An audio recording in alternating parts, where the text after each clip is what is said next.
વડોદરા જિલ્લા પ્રમુખ અને પૂર્વ ધારાસભ્ય સતીશ પટેલ દ્વારા નવા વર્ષે સહકાર સ્નેહ મિલન સમારોહ નિશાળિયા ગામે યોજવામાં આવ્યું, જેમાં ભરૂચના સાંસદ મનસુખ વસાવા, પાદરા ડભોઈ અને વાઘોડિયાના ધારાસભ્યો સહિત વડોદરા જિલ્લા તાલુકાના સહકારી ક્ષેત્રના અગ્રણીઓ અને સભ્યો ઉપસ્થિત રહ્યા હતા. તેમનું પાઘડી પહેરાવી તીરકામઠા આપીને બહુમાન કરવામાં આવ્યું. દિવાળી બાદ નવા વર્ષના પ્રારંભે વડોદરા જિલ્લામાં આવેલ તમામ દૂધ ઉત્પાદક સહકારી મંડળીઓ, વિવિધ કાર્યકારી સહકારી મંડળીઓ, જીનિંગ સોસાયટીઓ, તમામ ખેતીવાડી ઉત્પાદન બજાર સમિતિઓ સહિત તમામ પ્રકારની સહકારી મંડળીઓના સંચાલકો સહિત સભ્યો માટેનો સ્નેહ મિલન સમારોહ સહકારી ક્ષેત્રના અગ્રણીઓ અને વર્તમાન જિલ્લાના બીજેપી પ્રમુખ સતીશ પટેલ દ્વારા યોજવામાં આવ્યો, જેમાં વડોદરા તાલુકાના સહકારી ક્ષેત્રે સંકળાયેલા સહકારી મંડળી, દૂધ મંડળી,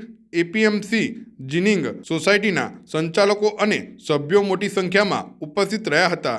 ઉપસ્થિત મહાનુભાવોએ સહુને શરૂ થયેલ નવા વર્ષની શુભેચ્છાઓ આપી હતી. સહકાર અને સંગઠનમાં પ્રગતિ થાય અને સાથે સહુને લોકો માટે ઉપયોગી કાર્યો કરવા જણાવ્યું હતું. આજે નિશાળિયા ખાતે વડોદરા જિલ્લાનો ત્રિવેણી સંગમ કાર્યક્રમ એટલે કે સરકાર, સહકાર અને સંગઠનનો નવા વર્ષ નિમિત્તે સ્નેહ મિલન કાર્યક્રમ રાખવામાં આવ્યો હતો. તેમાં અમારા ડભોઈના ધારાસભ્ય આદરણીય શૈલેષભાઈ સોટ્ટાજી, અમારા સાંસદ આદરણીય મનસુખભાઈ વસાવાજી, વાઘોડિયાના ધારાસભ્ય આદરણીય ધર્મેન્દ્રસિંહ વાઘેલાજી, પાદરાના ધારાસભ્ય ચૈતન્યસિંહ ઝાલાજી, અમારા માજી પ્રમુખ આદરણીય દિલુબાજી, ડેરીના પ્રમુખ દિનુમામા, ઉપપ્રમુખ જીબી સોલંકીજી, બેંકના ચેરમેન રાજુભાઈ, ઉપપ્રમુખ હેમરાજસિંહજી, તેમજ ડેરી અને બેંકના તમામ અમારા ડિરેક્ટરશ્રીઓ તેમજ ચૂંટાયેલા અમારા તાલુકા પંચાયત, જિલ્લા પંચાયતના સભ્યશ્રીઓ, મોટી સંખ્યામાં વડોદરા જિલ્લામાંથી સૌ ભારતીય જનતા પાર્ટીના સંગઠનના હોદ્દેદારો પણ હાજર હતા.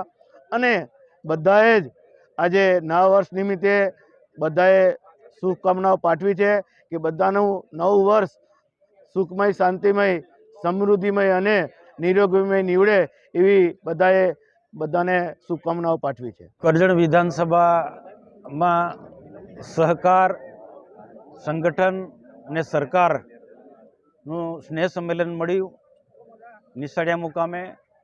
આ પ્રસંગે જિલ્લાના પ્રમુખ ભારતીય જનતા પાર્ટીના સતીશભાઈ, સર્વશ્રી ધારાસભ્યશ્રીઓ, સંગઠનના સૌ હોદ્દેદારો, સહકારી આગેવાનો, તમામ જિલ્લાના ઉપસ્થિત રહ્યા. ખૂબ મોટી સંખ્યામાં કાર્યકર્તા ભાઈઓ બહેનો પણ ઉપસ્થિત રહ્યા.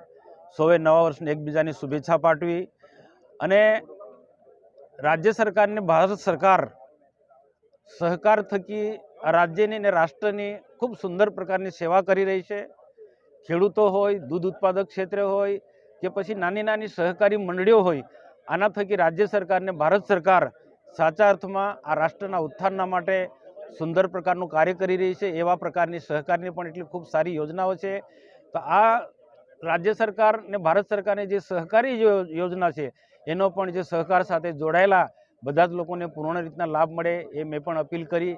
અને આવનારા દિવસોમાં દેશના પ્રધાનમંત્રી નરેન્દ્રભાઈ મોદી સાહેબ જ્યારે ભારતને એક સમૃદ્ધ રાષ્ટ્ર બનાવવા માંગે છે, એક મજબૂત રાષ્ટ્ર બનાવવા માંગે છે, આત્મનિર્ભર ભારત બનાવવા માંગે છે, તો તેવા સંજોગોમાં એક ક્ષેત્રની અંદર રાજ્ય અને રાષ્ટ્ર પ્રગતિ કરે એના માટે વિવિધ કલ્યાણકારી યોજનાઓ પણ સરકાર ચલાવી રહી છે. તો આવી યોજનાઓ પણ જે જરૂરિયાતમંદ લોકો સુધી પહોંચે અને સાચા અર્થમાં ભારત એક ક્ષેત્ર પ્રગતિ કરે એ આજે બધા જ મિત્રો પાસે અપેક્ષા રાખી છે. અને સમગ્ર રાજ્ય અને દેશની અંદર આવા પ્રકારના સંગઠન થકી કામો થઈ રહ્યા છે.